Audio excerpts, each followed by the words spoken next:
Aku akan membawamu ke daerah pedalaman ini, di mana di sini masih sangat tradisional. Di sini penggunaan teknologinya masih sangat sederhana. Lihat itu, ada seorang warga membawa hasil panennya berupa singkong dan menukarnya dengan telur. Iya, masih ada sistem barter juga di sini. Di sini orang-orang bekerja tanpa mengenal pembagian kerja loh. Mereka melakukan kegiatan ekonomi hanya untuk mencukupi kebutuhannya sendiri. Nah, yang dilakukan masyarakat di sini termasuk sistem ekonomi tradisional. Sekarang aku akan mengajakmu untuk berkeliling ke berbagai negara di dunia ini. Kita akan melihat sistem ekonomi apa saja yang digunakan di setiap negara yang kita kunjungi. Negara pertama yang akan kita kunjungi yaitu negara Amerika Serikat. Di negara Amerika Serikat ini, persaingan dalam kegiatan ekonomi dilakukan secara bebas loh. Lihat mall atau pusat perbelanjaan di negara ini. Tiap toko bebas memberikan diskon. Ada yang memberikan diskon besar, ada juga yang kecil. Sesuai toko mereka masing-masing. Masyarakat di sini melakukan aktivitas ekonomi dengan tujuan untuk memperoleh laba. Oke, kita kunjungi lagi negara berikutnya ya. Kita akan ke negara Jerman.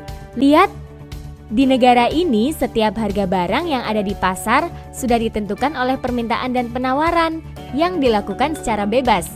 Di sini hak perorangan diakui. Semua perekonomian di sini diatur oleh mekanisme pasar loh. Kita lanjutkan perjalanan kita ke negeri Sakura. Di sini semua aktivitas ekonomi dilaksanakan oleh masyarakat atau swasta. Pemerintah di negara ini tidak melakukan intervensi dalam pasar. Kamu lihat, di negara ini banyak perusahaan-perusahaan besar yang setiap perusahaannya mempunyai alat produksi sendiri. Karena di negara ini, setiap orang bebas memiliki barang termasuk alat produksi. Nah, negara Amerika Serikat, Jerman, dan Jepang ini, mereka memakai sistem ekonomi liberal, di mana pada sistem ini seluruh kegiatan ekonomi mulai dari produksi, distribusi, dan konsumsi diserahkan sepenuhnya pada mekanisme pasar. Hai, aku akan mengajakmu meneruskan perjalanan mengunjungi negara-negara destinasi kita berikutnya. Masih banyak negara yang akan kita kunjungi loh. Yuk kita ke Cina. Kita lihat bagaimana sistem ekonomi di negara ini. Lihat masyarakat itu. Mereka bekerja di perusahaan-perusahaan pemerintah. Yap, masyarakat di sini memiliki pekerjaan yang sudah diatur oleh pemerintah. Di sini semua alat produksi dan sumber-sumber daya juga dikuasai pemerintah. Sehingga tidak ada pihak swasta yang dapat melakukan kegiatan ekonomi secara bebas. Oke, selanjutnya kita ke negara Korea Utara. Sampai juga kita di negara Korea Utara ini. Seperti yang sudah kamu ketahui, di negara ini kegiatan ekonomi diatur sepenuhnya oleh pemerintah. Nah, negara Cina dan Korea Utara ini memakai sistem ekonomi komando atau terpusat.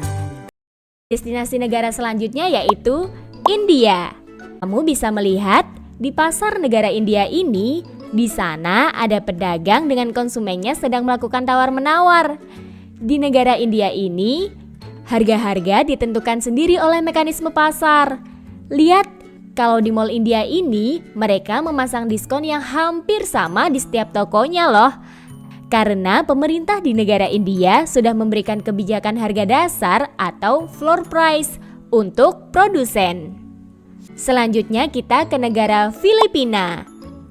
Di negara Filipina, sistem ekonominya juga sama dengan negara India.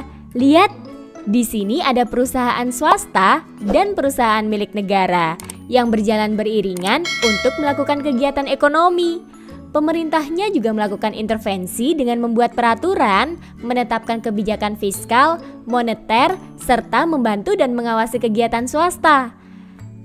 Nah, negara India dan Filipina ini menerapkan sistem ekonomi campuran, di mana sistem ini kombinasi antara sistem ekonomi pasar atau kapitalis dengan sistem ekonomi komando atau terpusat.